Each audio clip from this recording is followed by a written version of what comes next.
Debate a little bit. We got some predictions. We got some comparisons and some criticisms, and it should be an interesting show. But I'm going to open with a couple of entertaining anecdotes. Let's do this.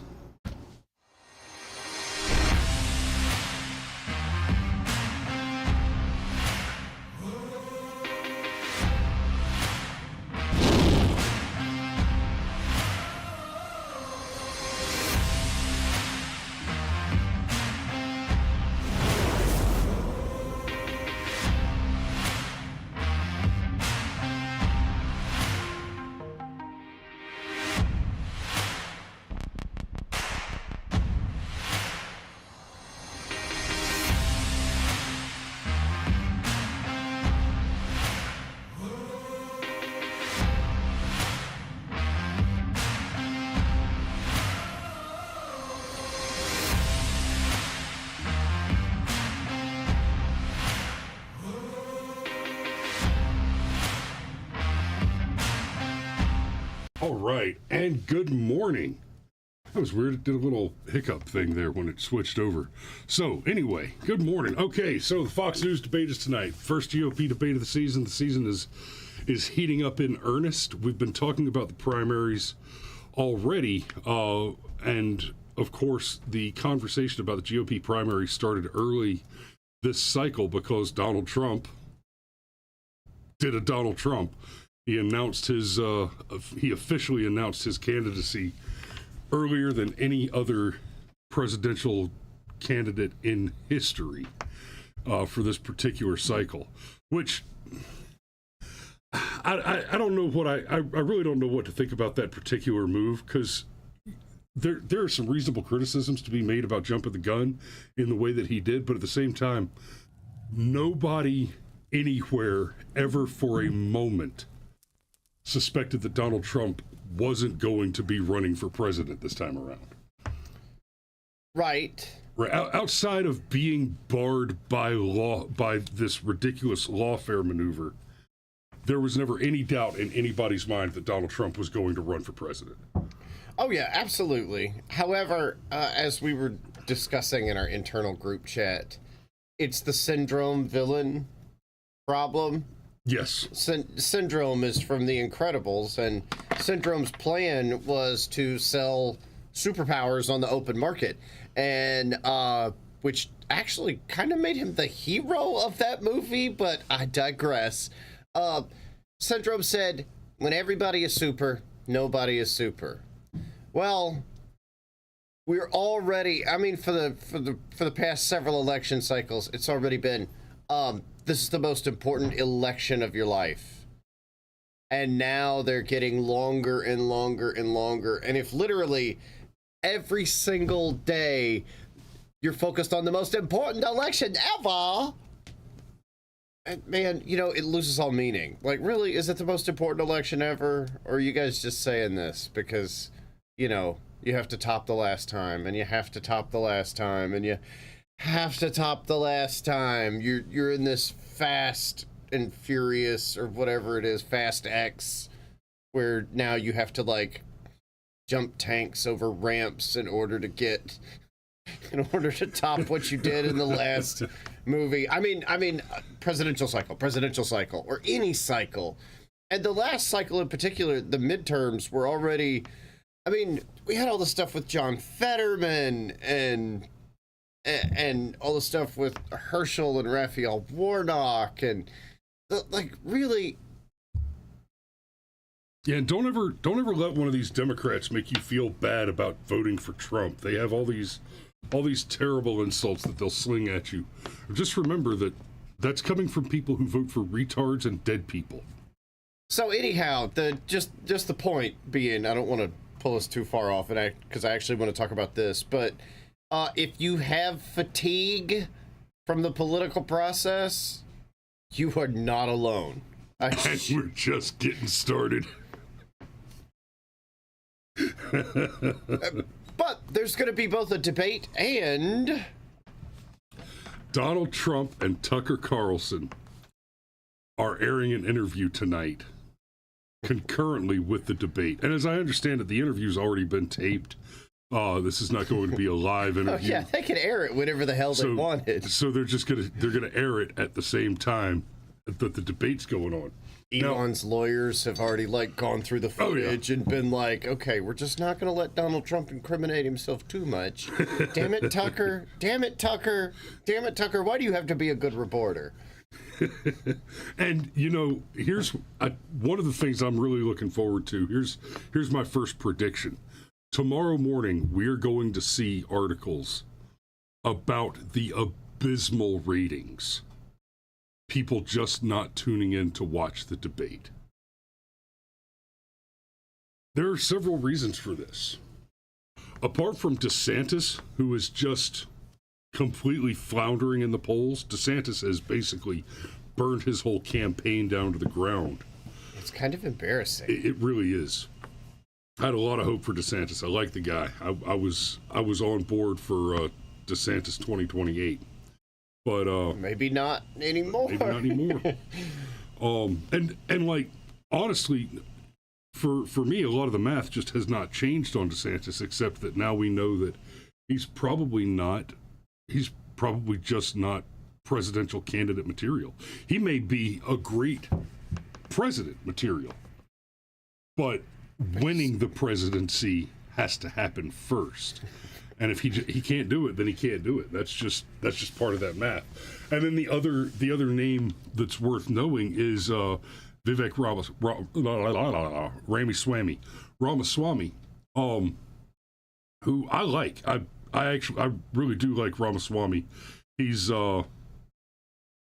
pretty aggressive. He's very conservative. We're gonna have to see what happens there. He's got a lot of Trump-like background as far as all the business acumen goes. And he's not 80. Which is important. Yeah.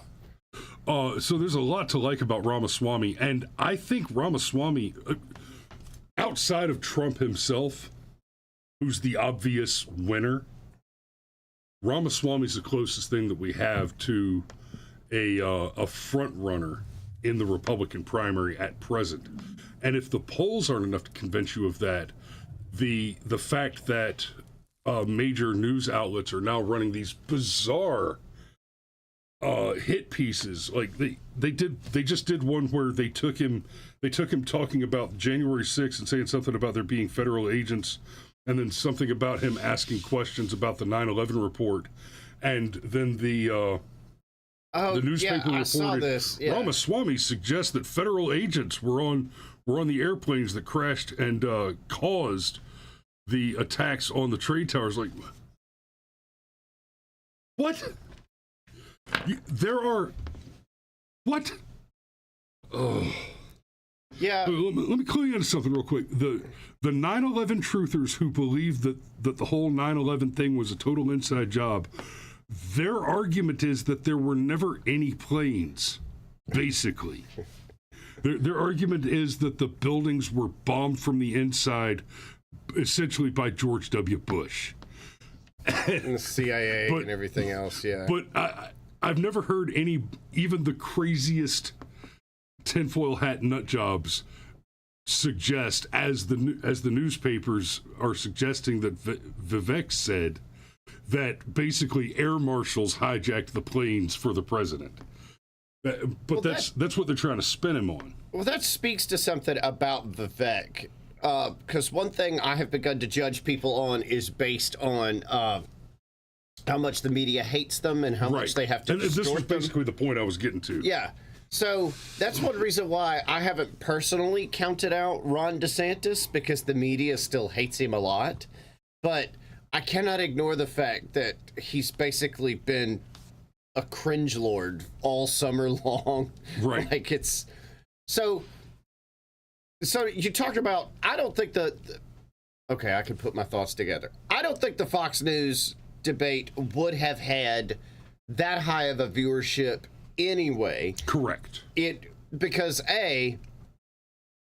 no matter what your left-wing friends on social media think, Fox News is dying. And ironically, after being at the top of the pile forever, Fox News might be the first one to go, and it's their own damn fault. It's the same reason Disney movies are losing money. If you tell your audience you think they're stupid, they start to listen, and they go, fine, I just won't listen to you anymore. And then you've got the Tucker thing, who was literally one of the most popular anchors ever on cable news, not just Fox, ever. And you got the Tucker thing, so that's your second reason. Third reason, even if Donald Trump was going to be there, you've still got the first two reasons, except now Donald Trump's not even going to be there. And we saw the fallout when Fox fired Tucker, and we even speculated when it first happened that this is probably part of the Dominion lawsuit result. This was probably a concession that they made to Dominion. Tucker was the scalp. Yeah, Tucker was the scalp. But, Tucker and Trump have a lot of parallels, not least of which is when Fox News, who called Nevada early, who is not your friend and has not been for quite some time, when they decided to axe Tucker, it's much like the sentiment was much like what Trump has been expressing. Guys, they're not after me. They're not coming for me. They're coming for you. And, very much, I'm just one man. It's all of you that they want to put in a gulag and gas. It's all of you whose children they want to mutilate and sterilize. It's all of you who they're trying to force to bend the knee. And, when Fox axed Tucker, it was very much the same sentiment. Fox didn't fire Tucker Carlson. They fired their audience. So that's a big... Well, the controlled opposition was getting out of control. Fox News was supposed to function, and Chris Wallace even said so at one point, and he was trying to make a very intelligent point. And the more that I think back on this moment, the more that I realize he gave the game away. He described Fox News as the counterweight. Right. And, really let that roll around in your brain. Really let that roll around in your brain. That one of their most senior and experienced and accomplished anchors, who had an executive position on top of an on-air position, described Fox News unflinchingly as the counterweight. So the controlled opposition was getting away from you. That's what it was. And now, it's hilarious to me that, of course, Trump goes to Tucker. Tucker's got a personal beef with this. Trump has a personal beef with this. Right. This is such a Donald Trump move. I know there are people that are like, Trump can't win. Oh, Trump, he does all these things that are immature. But, God, I love this about Donald Trump. I do. It's cathartic. And when you say, why do people still support Trump even now? Because Trump would do shit like this. Because Trump would go, hey, Tucker, I've got an idea. It'll be huge. Well, and he's right. Yes. America did not become America by following the rules. Or even doing what everybody else did. It's right. Not just the rules. It's also by following convention. If you even go back to the Revolutionary War, hit and run tactics were something that honorable fighters didn't do. And the American colonists said, man, we're outgunned, we're outfed. Right. If you're not, the American Revolution is the root of the unofficial Army motto. If you're not cheating, you're not trying. Right. Right. And, like I've said before on the show, I think in some way Donald Trump did legitimately lose the 2020 election because he made the mistake of operating under the assumption that what he was engaged in was an election. Yeah, he could win 2016. He could win 2020 the same way he won 2016, and that was a mistake. One of the few that Trump has made in his political career. Yes. Yeah. It was just No. See, I'm trying not to. I didn't have anywhere else to go with that, and I was hoping that you were going to take it a little further. Oh no, well, actually, what I'm trying not to do is retread some of the grounds you covered yesterday, where you discussed Rush Limbaugh's theory about how they would cancel elections, but they're just, they'll never call it that. Right. However, but that does appear to be something that we're looking at. Oh, absolutely. And like, I mean, I'm serious as a heart attack. What I said yesterday, Gavin Newsom should be under investigation right now and indicted for election tampering and jury interference. Yeah, I mean, fuck your due process. Right. Look, I've said this before. Yeah, it might be different if Trump had already been convicted of something. And I didn't even get to this part yesterday. Most of the things that he's being indicted for are things that he's already been acquitted of via the impeachments. And there's a good argument to be made that a president, even a former president, cannot be indicted. That's what the impeachment process is there for. Nothing in the impeachment process as it's laid out in the Constitution says anything about it being a sitting president. It just says a president. There's a reason that we continue to refer to the president as the president. They didn't start calling former presidents former president until Trump left office. Well, right? because while Trump was the president, Obama was called President Obama. Bush was President Bush, et cetera, et cetera, et cetera. That anti-honorific was first applied to Donald Trump. You hear the joke. People refer to Joe Biden as former Vice President Joe Biden. That is the joke, is that nobody's ever been a former president of the United States of America. Respect the office. Respect the office. Right? That's my favorite running gag on the TPS report. And, yeah. Respect the office. So there is a very good argument to be made that a president must be impeached and cannot be indicted separately from an impeachment because of basically for precisely the reason that we're seeing the indictments roll out now, is that without the caveat that a president cannot be indicted, he must be impeached.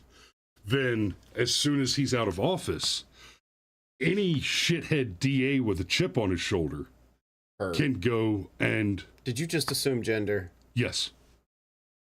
I do too. I'm extremely bigoted. But any shithead DA with a chip on its shoulder can go and file an indictment against a former president. And as we've seen clearly, they don't even need evidence to do so. Yeah, especially the one up in New York with Alvin Bragg. Like, hey, you have the absolute most bullshittiest of bullshit cases, so you're going to go first. Wait, what? What is this Operation Human Shield bullshit y'all have me doing? I need all of y'all to line up so I can whoop all of your asses. Like, there's not just the optics of Trump doing this. There's the one criticism I think is fair to bring up is that Trump is doing this as a defensive mechanism. There are even people that'll say, you're in a weak position if you don't attend a debate. And maybe, I think that's fair to say. The people that say Trump has health problems, so he doesn't want to show up for the debate, I don't know that I buy that because, 80. And an 80-year-old man might have health problems. Okay. He eats a lot of McDonald's. There could be some congestive heart failure there. That could be a thing. However. Yeah, but he's still doing the rallies. Right. However, here's the thing. And this is why I think that this is actually not just a Donald Trump media move, and for that matter, a Tucker Carlson media move.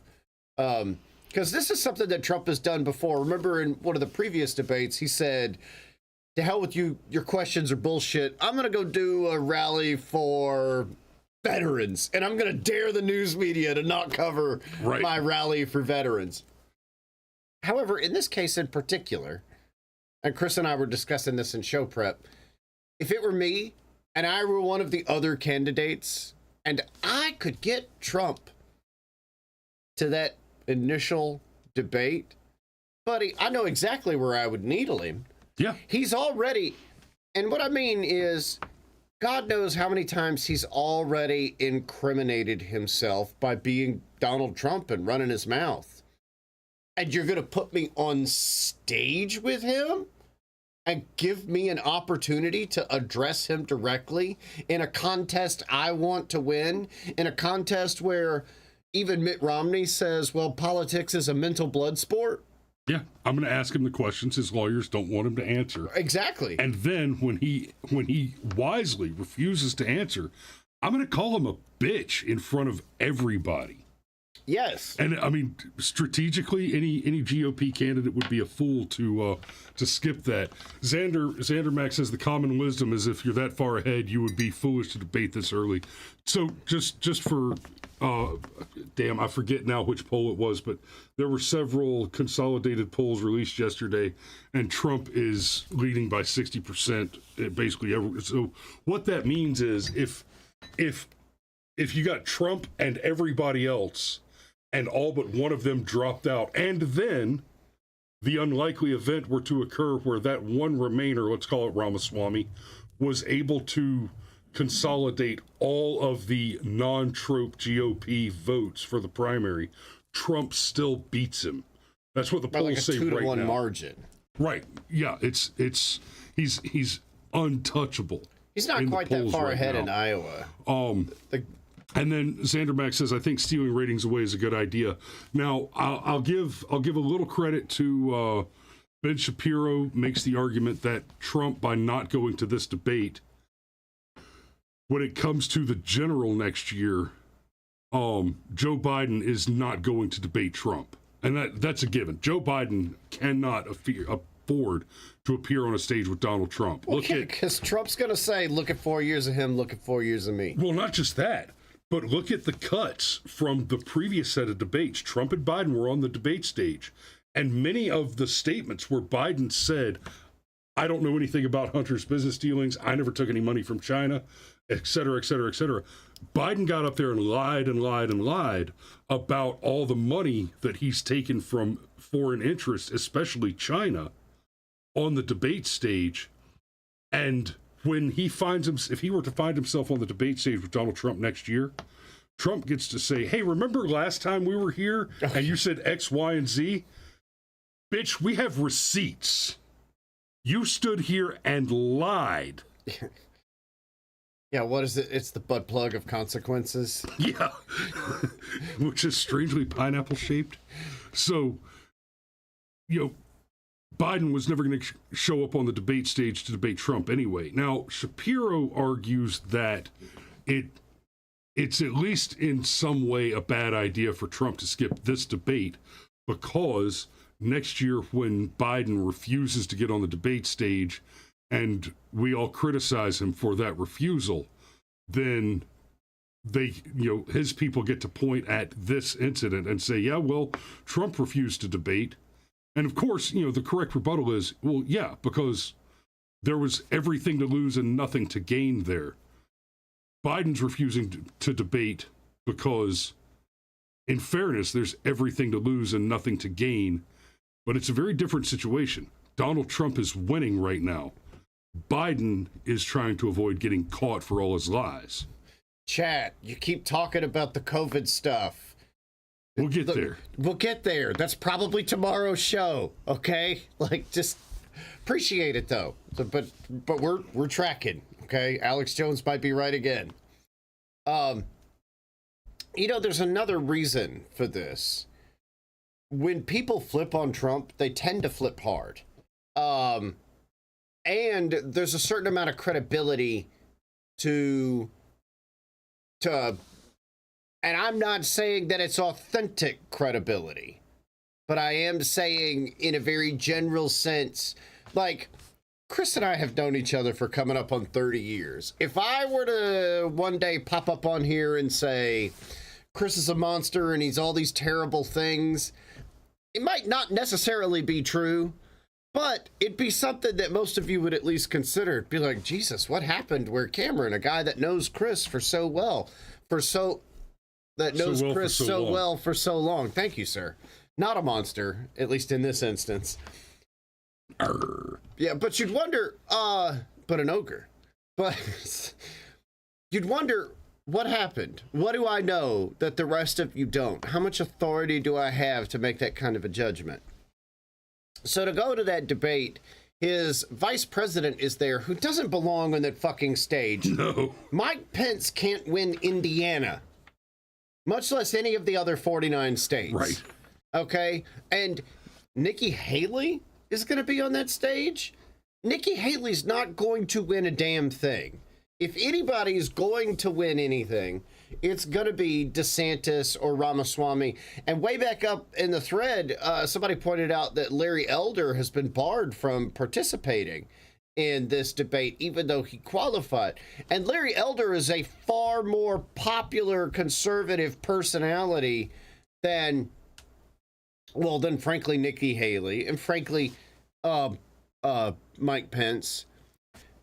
But you've also than anybody else on that stage, except for maybe Ramaswamy, and that's a qualified statement because Ramaswamy is so relatively new to the conversation.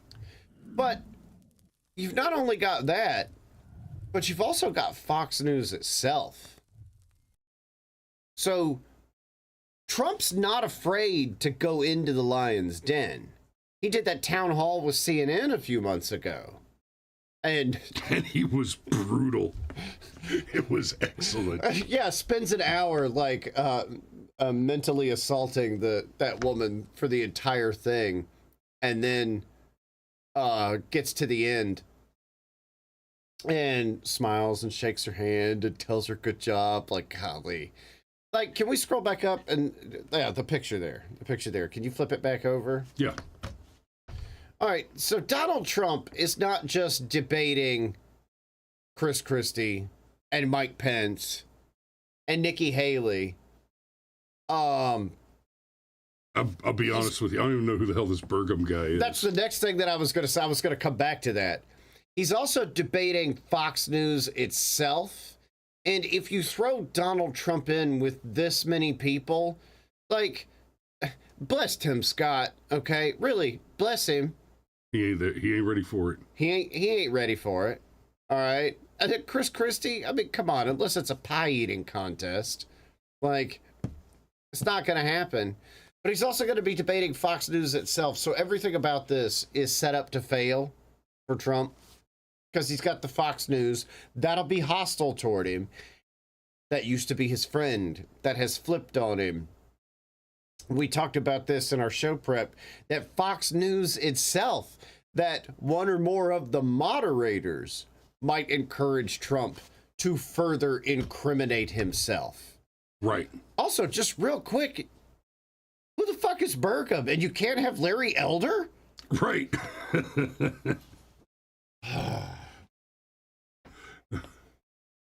No, between Ramaswamy and Scott, they've met their quota for brown people.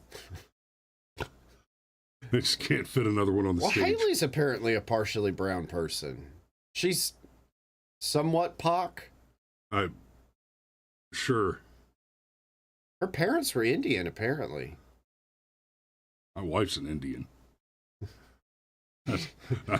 No, I mean, look, no, I mean Indian, not Indian. Oh. With a dot, not a feather. Got it. Right. Okay. Well, I think I've spun out of juice. I had two more things I wanted to kind of touch on this morning, but I'm out of time and I got to get down the road. We might come back to these, and I didn't mention them in the comment or in the description of the thumbnail, so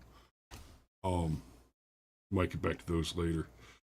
This Xander Max says this just shows how lost the GOP is, and I worry, guys, because the fact is this: and this is what I'm going to close on if you've got any Please. final comments after. The GOP, the National Republican Party, the Republican platform at writ large is an extremely imperfect champion. They are not adequate as an organization. They are not adequate to the task of preserving liberty and prosperity in this country. That they are a sort of controlled opposition to assist the so-called Democrat Party with their veneer of legitimacy in a free world, in a free country that is supposed to be governed by the Constitution of the United States of America. The Republican Party essentially appears to be in the business of preserving the thin veneer of legitimacy that the Democrat Party attempts to show to the world. But I think that mask is slipping badly. And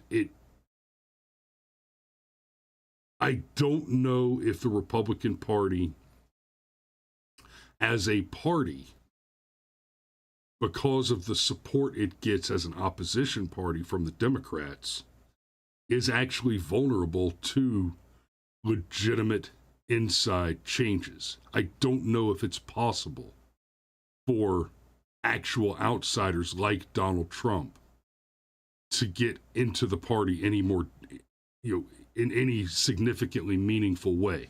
And when I say that, I say it advisedly, knowing that Donald Trump won in 2016. He wasn't supposed to. No, it was made very clear to us that was a fluke that wasn't supposed to happen. And will not happen again. And let's not forget, the Republican Party going into the 2016 election was heavily against Trump. They fought him through the primary, right? I mean, it's one thing to say that his primary opponents fought him tooth and nail. I should hope so. I would expect somebody to fight hard to win a contest. But it was the party that fought him going into that election. And then once Trump was in office, the party in the House and the Senate continued to roadblock, railroad, and obstruct him. It wasn't just Democrats doing that shit. It wasn't just John McCain. Right? The party obstructed Donald Trump's pro-America, cheap gas and world peace agenda. Yeah, for a bunch of reasons, and go ahead. I'm sorry. And that it went that way makes me highly suspicious of the quality, value, and motivations of every single person on this stage, with the possible exception of Ramaswamy. Well, Burgum, and I would who is he? Yeah. Well, I'm extra suspicious of Burgum because I ain't heard nothing out of him. Look at, he's like wearing a jacket. DeSantis has achieved some of that, has attained some of that suspicion from me now as well, because of it's just shocking the degree to which he has set his campaign on fire. I mean, I cannot understand how a professional politician could make the glaring mistakes that DeSantis has made. Okay, we can't go into it now. But yeah, sorry, that's a deep well to mine. Yeah. So Pitt Danny says McDaniel's working against half the party. I think Ronna McDaniel should have been fired 2 years ago. Yes. I mean, there are people basically, it's all Trump's fault. And because it's all Trump's fault, part of what you're saying is it's actually MAGA's fault that the party's in such terrible shape. However, if you're the head of something and your something keeps failing and you keep saying, well, actually, special circumstances, Special circumstances. Special circumstance. Look, one or two special circumstances, sure, right?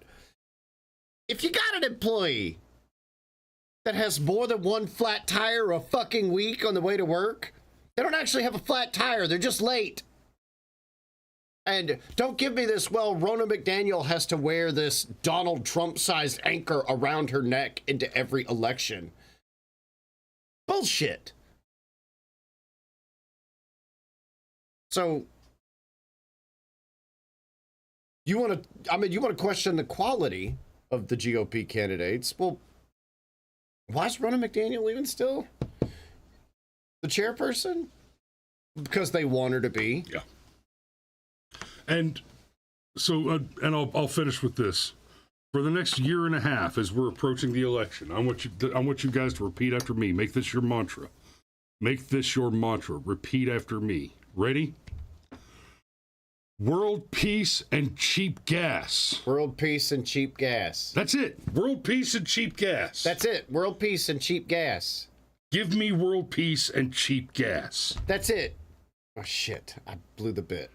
I was going to keep repeating everything you said, and then I fucked it up just 3 short. I must need more coffee. Oh, my God. Woo. Yeah. All right. Y'all be safe out there. We love you, and we will see you tomorrow.